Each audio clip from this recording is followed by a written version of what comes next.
Le controversé Yannick Anctil est avec nous. Bonjour Yannick. Bonjour, qu'est-ce que c'est ça? Qu'est-ce que c'est ça? Heureusement que j'ai la chronique livre pour essayer de racheter la semaine. Toujours précédé de sa réputation, ce pauvre homme. Ça n'a pas de bon sens. Ben, il faut bien te taquiner un peu. Ben oui. Là, tu nous as dit tantôt, puis même avant d'entrer en onde, puis cette semaine, quand t'es venu, tu as dit le livre de lundi, c'est Luc La Rochelle qui l'a écrit. En fait, lorsque l'éditeur m'a envoyé ça, j'ai regardé et j'en reçois, tu sais, beaucoup, là. Je peux pas parler de tous les livres, mais celui-là, j'ai dit, je peux pas passer à côté parce qu'on a souvent eu des discussions pendant la chronique livre avec Luc qui disait observez la nature. Regardez ce qui se passe dans la nature. C'est en plein, j'avais l'impression que c'est Luc qui l'avait écrit. Pas toujours facile de vivre en société en général et en affaires en particulier. C'est un monde, le monde des affaires, entre autres, est très compétitif et on dit souvent que c'est une jungle. Et notre auteur a pris ça au pied de la lettre parce que lui se rend dans les jungles, dans toutes les jungles du monde à la recherche d'inspiration. Et sa conclusion, évidemment, on peut y tirer beaucoup de leçons applicables au monde des affaires ou à notre vie personnelle même. Je dois vous parler de l'auteur absolument, Lawrence J. Poole. Je sais pas, Luc, si tu le connais. On dit, il est vraiment, vraiment intéressant, on dit dans l'argumentaire que c'est le seul chercheur qui parcourt les jungles en fauteuil roulant, et c'est probablement vrai. Lui a eu un accident, il a frôlé la mort plusieurs fois, mais il a eu un accident d'auto, et à sa sortie des soins intensifs, il s'est demandé, qu'est-ce qui m'a apporté de la joie dans la vie? Tu sais, il nous arrive une épreuve, puis on se re-questionne. Ben, lui, c'était les escapades en nature et ça arrivait en tête de liste. Alors, depuis 30 ans, il étudie, lui, les écosystèmes les plus biodiversifiés, là où c'est vraiment bizarroïde, et il trace un parallèle avec la vie personnelle et professionnelle. Et il va dire même, j'ai formé des milliers de leaders sur la sagesse dans la nature. Je trouvais que c'était une belle expression. Alors, ce qu'il fait, il a divisé ce livre-là en plusieurs thèmes. Tu as la vie créative, la stratégie, l'innovation, la réalisation, tu vois, la communication, le leadership et la prospérité. Et à partir de ce qu'il a observé dans la nature, la jungle, auprès des animaux, mais tu sais, de la flore également, ben, il va tracer un parallèle. Je vous donne des exemples. Moi, je suis allé tout de suite, et c'est un livre que tu peux parcourir selon tes intérêts. Je suis allé au volet communication, évidemment. Et à un moment donné, t'as l'histoire du singe hurleur. Le singe hurleur, lui, son l'os hyoïde, qui est près des cordes vocales, est 25 fois plus grand que chez les autres singes. Alors, il peut amplifier son cri, on peut l'entendre à 5 km. Et tu sais, dans la jungle où c'est tellement dense, les singes se voient même pas. Il y a tellement de faune, tu sais, il y a tellement de fleurs, tellement de feuillage. Alors, t'as intérêt à crier pour te faire entendre. C'est le plus bruyant mammifère sur Terre.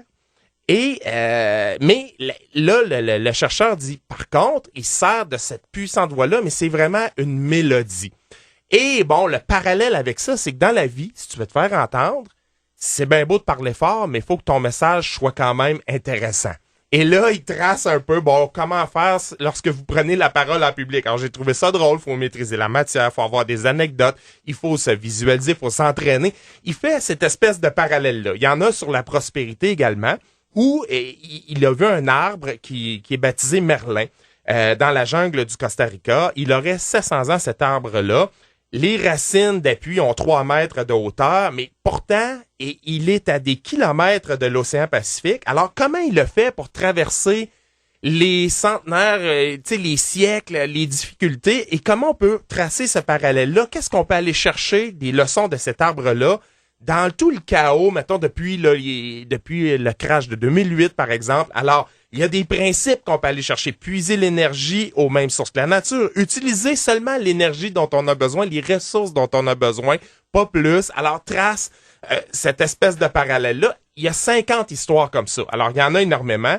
Il y en a une sur comment créer un buzz également. Ça, j'ai trouvé ça très drôle. Il raconte que, bon... l'histoire d'un capucin qui s'est mis à alerter tout le monde dans la jungle qu'il y avait un chat sauvage qui s'en venait. Et là, tout le monde s'est sauvé et il a pu se servir de banane puis il était tout seul à pouvoir puiser dedans, tu sais. Alors, tu sais, il y a un des profiteur, chats... un espèce de profiteur, mais là, il trace le parallèle. Comment créer un buzz? Un buzz, en affaires, c'est une espèce de rumeur qui, même si elle n'est pas fondée, fait circuler le message. Alors, comment tu peux tracer ces parallèles-là? Parfois, c'est tiré par les cheveux. Quand tu es un maniaque de la nature, je pense que tu comprends davantage les concepts de ce livre-là, mais il en reste pas moins intéressant. C'est vulgarisé. Très bien vulgarisé. D'ailleurs, la maison d'édition, qui est Isabelle Quentin, éditeur, eux, ils ont un créneau, c'est la vulgarisation. Prennent des concepts plutôt scientifiques, des formateurs, des conférenciers, et créent des livres avec ça. C'est un livre qu'on peut lire dans le désordre et regarde la couleur. Il y a de la...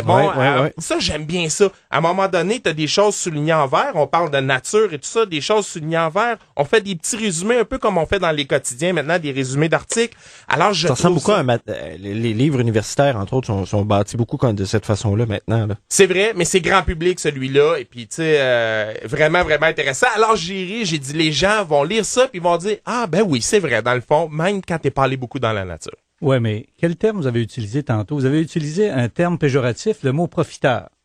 Alors qu'on va parler d'affaires, on va parler d'opportunités d'affaires, alors que les animaux en nature, s'ils veulent survivre, quels qu'ils soient, il faut qu'ils soient opportunistes. C'est vrai. Il faut qu'ils vivent côte à côte, puis qu'ils connaissent à quel moment moi je vais manger, puis qu'est-ce que je vais manger, parce qu'autrement, il y a quelqu'un qui va me manger. C'est ça.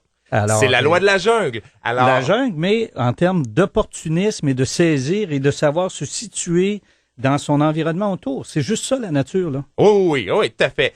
Alors là-dedans, tu as au moins une cinquantaine d'histoires, toutes plus intéressantes les unes que les autres et qui vont vous ravir. Je sais qu'ils vont vous faire au moins réfléchir. Alors, vous voulez ça intéressant? On en fait tirer un exemplaire. C'est Les leçons de la jungle de Lawrence J. Poole et Suzy Itier, faut pas l'oublier parce que c'est son adjointe. 50 histoires pour mieux vivre au travail et en société.